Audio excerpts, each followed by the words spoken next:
Why do research? It causes long-term learning. You may not remember what other people have done in the class or a textbook that you read 2 years ago, but you will remember research that you did because you have to do so much work and reading and thinking about it.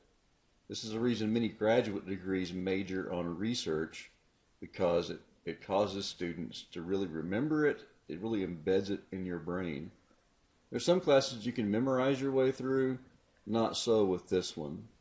Research builds reasoning skills because you have to collect information and then determine what that information means and organize it into a logical flow of a research paper. It also builds the necessary skills to become a good consumer of research, and a major goal of this class is to help you determine the difference between an academic source, a popular source, a trade publication, things that are directed to a popular audience, things that are done by experts to other experts, so that you can find the highest quality information on any given subject.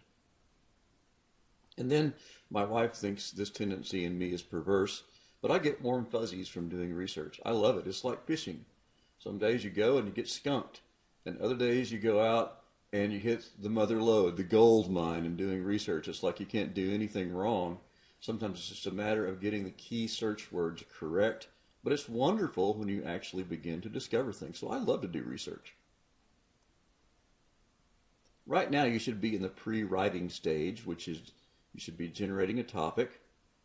Think about some ideas, or thinking about theological or philosophical questions, experiences that you've had in church work, maybe a process didn't work well, requirements of other classes. I'm open to you writing a paper for this class that you're also writing in another, as long as the other professor knows about it and agrees that that is acceptable.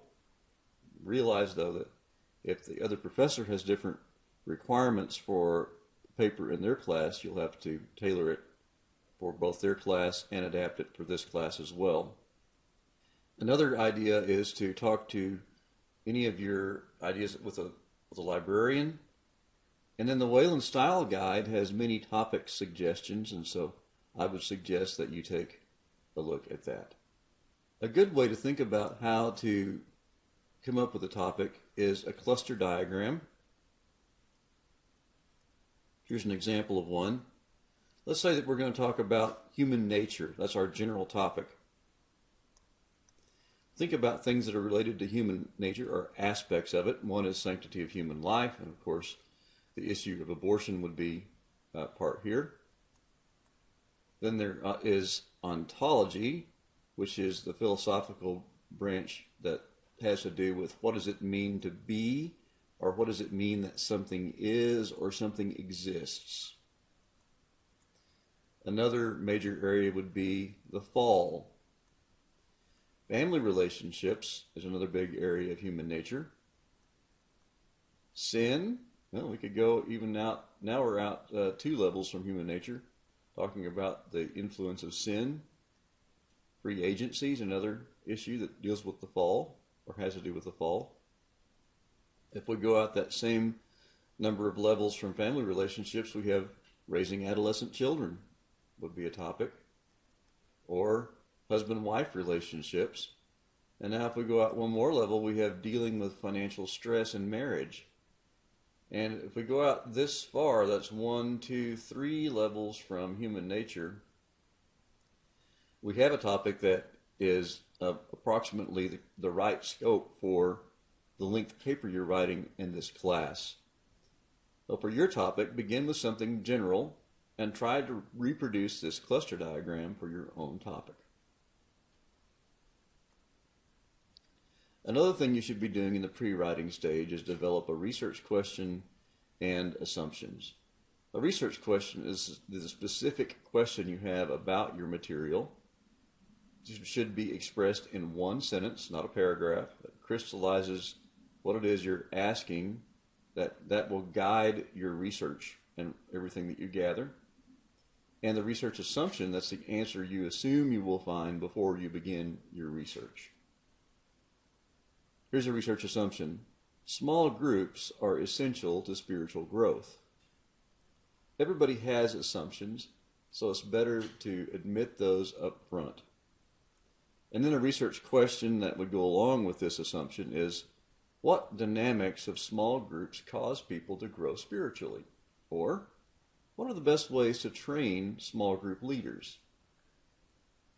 The next thing is to develop a working thesis or hypothesis. You may hear me use those terms interchangeably.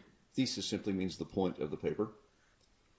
And the reason you develop a working thesis or hypothesis early in your work, even though it seems counterintuitive, is that there's so much information out there. If you don't have something to guide what you're doing, you will drift around, and typically students who don't write a hypothesis early in the term will contact me midway through the term and say, I've collected 50 sources and I have no direction. So write it early. The good thing about a working hypothesis is that we assume it's going to change, because as you read, you will adapt it. So write that early. Also try to write a rough outline, maybe 3 major points for your paper. So as you read sources, you can think, does this address my working hypothesis? And if so, then which one of the major points would this article or this source contribute to? The spirit of research needs to be, how valid are my present views? You should not come saying, I already have the right answer, and simply write to prove your own point. Because part of the point of research is learning, teaching yourself. So a working hypothesis or a research question give you a place to begin your research. Both the hypothesis and the research question are one sentence that crystallizes the paper's point of view.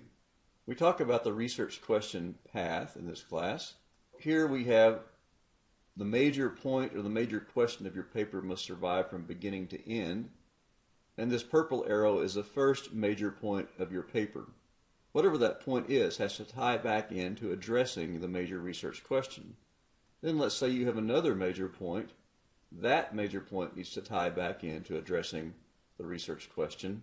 And for each thing you introduce, each piece of evidence, you need to be asking yourself the question, does this really address my research question? When I do a research paper, about 1/3 of my sources wind up on the cutting room floor. In the end, they just don't fit. Same thing for the third major point. It needs to tie back in to the research question. And then by the end, you should have led your readers through a progression of thought so that when you make your hypothesis at the end, it gives it credibility. You have introduced credible sources, and then in the end, you introduce your hypothesis. So the process here is you ask the question, don't take a position, in the introduction at least, lead your readers through a progression of thought, and in the end, give your hypothesis. This is my opinion my informed opinion after examining all the evidence.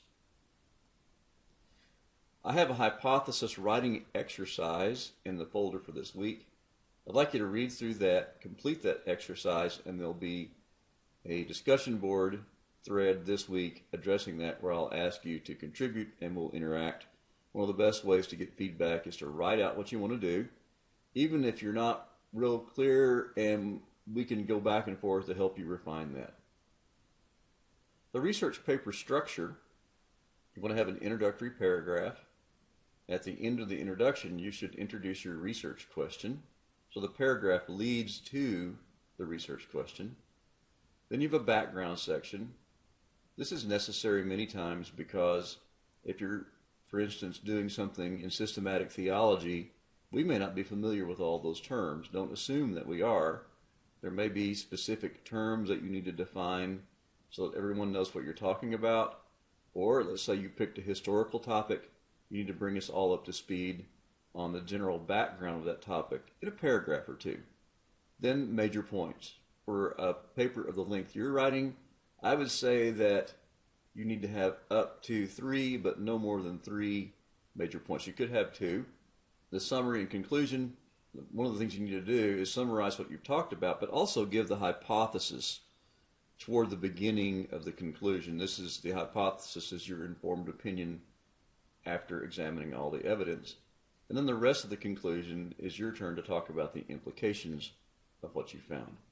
In the assignment folder for this week, I have put 2 videos. One is a method of putting a paper together called the storyboard, which Booth and Collum talk about in the Turabian Guide. So I encourage you to take a look at that. And then there's another video called, it's over Zotero. I did not make this video. I found it on YouTube. I only steal the best material. It's really important to get organized for this paper. Not only for this class, but in other classes. And even if it seems a little clumsy and awkward getting organized, the good thing is after you develop a method, the next paper will go better. There's no one right way to be organized. It's really up to you and your personality and how you learn. So I've given you a couple of options here. For assigning the grade for a paper, a final paper, students always ask me this question, so why not address that early? One is you never get a second chance to make a first impression. So grammar is really important. Be sure to check that. We'll be going through a process of peer review and proofreading, so hopefully you'll have all those kinks worked out by the end. Then I also look to see if the references you actually introduce in the text of the paper are also on the reference page. I also look for good sentence and paragraph structure. In a research paper, you can't make any kind of assertion without backing it up by a reference. It's not that I don't love you, but your opinion does not count. The point of a research paper is looking at what others have done and giving a detailed reference. And then quotes, just generally, we'll go into this in more detail later in the term. In using quotes, the general rule is that no more than 10% of your paper should be direct quotes. More than 10% says to not only me, but other professors that you are being mentally lazy. Part of the evidence that a source you have cited has gone through the filter of your brain is that you have summarized it or that you have paraphrased it. One of the worst things you can do is use one block quote after another. In a paper of this length, you shouldn't have any block quotes. You should be, if you do use quotes, they need to be really important. You use them to highlight some point of view.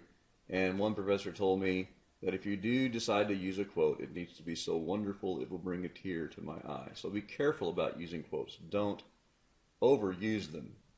There's a real temptation in writing today because it's so easy to copy and paste direct quotes from the internet to have your notes only consist of direct quotes. The problem is that you create a monster at the end of the term when you're trying to write the paper and you have to go through trying to express everything in your own words. Do that as you go along. Summarize as you read so that your notes don't consist only of direct quotes. It will make your life a lot easier later on. Finally, I put an article I want you to critique, and I've given you both a critique guide and the article itself.